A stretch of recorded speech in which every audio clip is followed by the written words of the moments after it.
बुरा वक्त क्यों आता है और इस कठिन समय को दूर करने के लिए सही उपाय क्या होते हैं? इसी प्रश्न को एक दिन गौतम बुद्ध से मिलने आए एक व्यक्ति ने पूछा।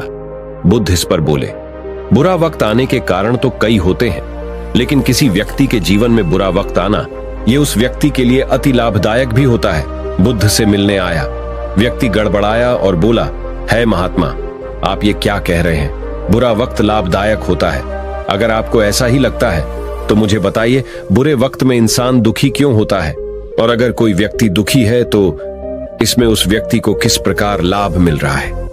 बुद्ध हंसते हुए बोले, तुम्हें मैं आज बुरा वक्त आना क्यों लाभदायक होता है और बुरे वक्त को सुलझाने के 3 महत्वपूर्ण कारण बताऊंगा।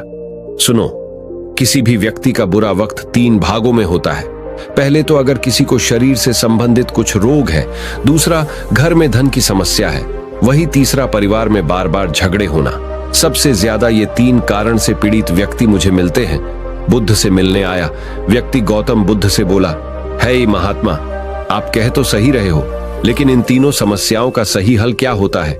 क्यों मेरे जीवन में बार बार ऐसी समस्या उत्पादित होती है? इसका हल क्या है? बुद्ध उस व्यक्ति से बोले, जीवन में इन समस्याओं का आना आम बात है, लेकिन व्यक्ति के मन के ऊपर होता है। तीनों समस्या, पैसा, रोग, झगड़े, ये समस्या किसी के जीवन में तभी आती है जब उस इंसान का मन अपने काम से भटकने लगता है। अगर इन सभी समस्याओं को सुलझाना है और जीवन में खुश रहना है तो इसके 3 उपाय होते हैं। बुद्ध से मिलने आया व्यक्ति गौतम बुद्ध से हड़बड़ी में पूछता है महात्मा, क्या है वो 3 उपाय? कृपा कर मुझे बताने का कष्ट करे। इस पर बुद्ध बोले, उपाय तो मैं बता दूंगा, लेकिन तुम इन उपायों को क्या कर पाओगे? वो व्यक्ति बुद्ध से बोला, हाँ महात्मा, मैं आपके द्वारा दिए उपायों को करने का पूरा प्रयास करूंगा। ऐसा कहकर वो व्यक्ति चुप हो गया। बुद्ध बोले, ठीक है, अगर तुम्हें अपनी समस्याओं के उपायों को जानने में रुचि है तो मैं आज तुम्हें जीवन की सभी समस्याओं को दूर करने के 3 उपाय बताता हूं। पहला उपाय बहुत ही सरल है। तुम्हें 30 दिन के लिए अपने हर दिन किए हुए काम को रोज दिन में 1 बार याद करना है, यानी दिन भर में तुम जिन लोगों से मिले, जो अपने परिवार के लिए कार्य किया, या पूरे दिन कितने अन्न को ग्रहण किया और दिन भर में किस चीज से तुम्हें ज्ञान मिला, इन सभी चीजों को दिन ढलते ही एक जगह पर शांत बैठकर याद करने की कोशिश करना। और 30 दिन बीतने के बाद मुझे इन 30 दिनों के समय काल में तुमने हर दिन क्या सीखा, ये बात 30 दिन के बाद आकर बतानी है। वो व्यक्ति बुद्ध से बोला, है महात्मा, मैंने आपको अपने समस्याओं का हल बताने के लिए कहा था। आप मुझे ये क्या बता रहे हैं? हर दिन की हुई चीजों को याद करके मेरा क्या फायदा होगा? मेरी समस्या कैसे दूर होगी? आपका यह पहला उपाय मुझे इतना ठीक नहीं लग रहा है। कृपा कर कोई दूसरा उपाय बताइए। बुद्ध बोले, पहले तुम इन 30 दिन के कार्य को पूरा करके दिखाओ, इसके बाद में मैं तुम्हें दूसरा उपाय भी जरूर बताऊंगा। वह व्यक्ति गौतम बुद्ध को कहता है महात्मा, ठीक है, मैं 30 दिन आपका पहला उपाय करता हूं, लेकिन मुझे अभी भी समझ नहीं आ रहा है कि इससे मेरी समस्या कैसे ठीक होगी। ऐसा बोलकर वह व्यक्ति वहां से चला जाता है। जैसे जैसे समय बीतता है, आज उस व्यक्ति के 30 दिन पूरे हो चुके थे। वह गौतम बुद्ध के पास आ जाता है और गौतम बुद्ध से कहता है महात्मा, आपके बताए अनुसार मैं 30 दिन तक आपके उपाय को किया, लेकिन अभी भी मेरे मन में वही सवाल बाकी है, किस उपाय को करने से मुझे क्या प्राप्त होगा? मेरी समस्या कैसी दूर होगी? बुद्ध उस व्यक्ति से बोले, तुमने इस 30 दिनों के समय काल में क्या क्या सीखा? व्यक्ति बुद्ध से बोला, है महात्मा, मैं रोज सुबह काम के लिए जाता था। दिन भर काम करके शाम को थोड़ा दोस्तों के साथ घूमकर आकर रात में अपनी पत्नी के साथ थोड़ी सी बातें करता था। हर दिन मैं यही काम करता था और आपके बताए अनुसार थोड़ा सा समय निकालकर रात में दिन भर की हुई चीजों को याद करके अपने बच्चों के साथ खेल कर सो जाता था। लेकिन इन 30 दिनों में ऐसा महसूस किया है कि जब जब मैं आपके बताए अनुसार चीजों को याद करने के लिए बैठ जाता था, तब तो मुझे ऐसा लगता था कि मैं रोज एक ही कार्य को याद करता हूँ, लेकिन इस कार्य को याद करके भी मुझे खुशी का अनुभव होता था। लेकिन महात्मा, इससे मेरी समस्या कैसे दूर होंगी? बुद्ध उस व्यक्ति से बोले, तुम जब दिन भर काम कर कर रात में उसे चीजों को याद करते थे, तो तुम्हारे मन में अपने दिन भर के किए हुए सही काम को रात में याद करके खुशी का अनुभव होता था, जिससे तुम्हारा मन तुम्हें उसे काम को अगले दिन फिर करने के लिए प्रोत्साहित करता था। इसे तुम्हारा मन अपनी समस्याओं से हटकर अपने कार्य के ऊपर पूरी तरह से लगने में सक्षम हो चुका है। समस्याओं का पहला कारण यही होता है कि हम उन समस्याओं को कितना महत्व देते हैं। अगर तुम अपनी समस्याओं के बारे में मन में सोच सोच कर दुखी ना हो और अपने कार्य की ओर अग्रसर रहो तो समस्या भी सही कर्म को करने से दूर जरूर होती है।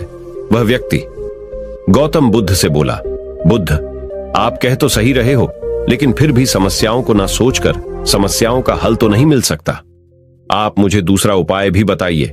बुद्ध उस व्यक्ति से बोले, दोस्तों, थोड़े समय के लिए कहानी को रोक दिया गया है, जिसका कारण कुछ ऐसा है कि शरीर, बुद्धि और मन से संबंधित नई नई जानकारियां हम इस चैनल पर रोज देते रहते हैं। अगर आप भी अपने शरीर, बुद्धि और मन को कैसे ठीक करना है ये जानने में इंटरेस्टेड हो तो आप इस चैनल के मेंबर बनकर चैनल को सपोर्ट कर सकते हो। वही दोस्तों, अब कहानी आगे बढ़ती है। बुद्ध उस व्यक्ति से बोले, अब दूसरा उपाय सुनो। अब से अगले 30 दिनों के लिए तुम्हें रोज सुबह उठकर ध्यान करने बैठ जाना है। जैसे ही तुम ध्यान करने बैठोगे वैसे वैसे ही तुम्हें अपने मन में आ रहे सभी विचारों को त्याग कर एक जगह पर शांत रहकर ध्यान की क्रिया को करना है। जब तुम्हारा ध्यान पूरा होगा तब तुम्हें अपने दिन भर के कार्य को शुरू कर देना है। इस कार्य को तुम्हें पूरा 30 दिनों के लिए करना है और पिछले कार्य की तरह ही जब तुम्हारे 30 दिन पूर्ण हो जाएंगे तब मेरे पास आकर तुमने इन ध्यान के 30 दिनों के समय में क्या सीखा, इस बात को मुझे बताना है। अब वह व्यक्ति गौतम बुद्ध से थोड़ा सा गुस्से में बोला, आप क्या मुझे यह सारी चीज बता रहे हो?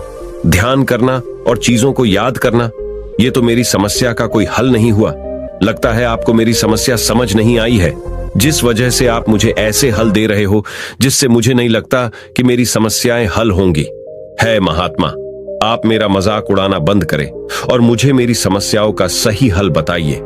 बुद्ध उसे व्यक्ति से बोले, इस उपाय को पहले तुम 30 दिनों के लिए करके दिखाओ, फिर 30 दिनों के बाद मैं तुम्हें तीसरा उपाय बताऊंगा जिससे तुम्हारी सारी समस्याएं हल होंगी। वह व्यक्ति बुद्ध की तरफ देखता है और बुद्ध को प्रणाम कर कर कहता है, ठीक है महात्मा, मैं आपका यह भी उपाय करके देखता हूं, लेकिन फिर भी मुझे अभी तक समझ नहीं आया है कि क्या सच में मेरी सारी समस्याएं इसे हल होंगी। बुद्ध उससे बोले, 30 दिनों के बाद आकर मुझे बताना। तुम्हारी समस्या का तीसरा उपाय मैं तुम्हें तभी बताऊंगा। वह व्यक्ति वहां से चला जाता है। वहां से जाने के बाद वह बुद्ध के बताए अनुसार रोज ध्यान लगना शुरू कर देता है। समय जैसे जैसे बिता वैसे ही आज उसके ध्यान के 30 दिन पूरे हो चुके थे। वह व्यक्ति आज गौतम बुद्ध के पास आता है। उस समय बुद्ध अपने शिष्यों के साथ बातें कर रहे थे। वह व्यक्ति बुद्ध के पास जाकर कहता है महात्मा, आपने बताया अनुसार मैंने 30 दिन तक ध्यान किया है और अब मुझे लगता है कि मेरा मन पहले से स्थिर हो चुका है और मुझे ज्यादा समस्याओं के बारे में विचार नहीं आते। लेकिन मेरे मन में अभी भी एक सवाल है कि मेरी सभी समस्याएं ऐसे कैसे हल होंगी। बुद्ध उस व्यक्ति से बोले, मुझे यह बताओ, इन 30 दिनों के ध्यान समय में तुमने ऐसी कौन सी चीज सीखी जिसे तुम्हारा मन स्थिर हुआ? वह व्यक्ति महात्मा बुद्ध से बोला, आपके बताए अनुसार मैं वही कार्य करता था। रोज सुबह उठकर ध्यान करना और शाम को सभी कार्य करके खत्म होने के बाद दिन भर के कार्य के बारे में सोचता था। लेकिन मुझे अपने आप ही महसूस होने लगा है कि मेरा मन पहले से तो स्थिर हो चुका है। मेरे मन में बार बार जो सवाल आते थे वह कम हो चुके हैं। लेकिन फिर भी मुझे अभी तक समझ नहीं आया कि मुझे आपके इन दोनों उपाय से किस चीज की सीख देना चाहिए और इनसे मेरी समस्याएं कैसे हल होंगी। बुद्ध उस व्यक्ति से बोले, मैंने जो तुम्हें पहले 30 दिनों के लिए रोज अपनी बुद्धि पर जोर डालकर दिन भर के किए हुए कार्य को याद करने के लिए कहा था, उसे तुम्हारी बुद्धि पहले से ज्यादा तेज हो चुकी है। अब तुम उन चीजों को याद करने में समर्थ हो जो चीज तुम हर दिन करते हो, जिससे तुम्हें हर दिन रोज की हुई चीजों से इस बात का पता चलता है कि तुम अपने जीवन में अपने लक्ष्य को प्राप्त करने में किस प्रकार की मेहनत करते हो, जिससे तुम्हारे द्वारा किए गए कर्मों से तुम्हें अपने भविष्य को अच्छा बनाने में मदद मिलती है।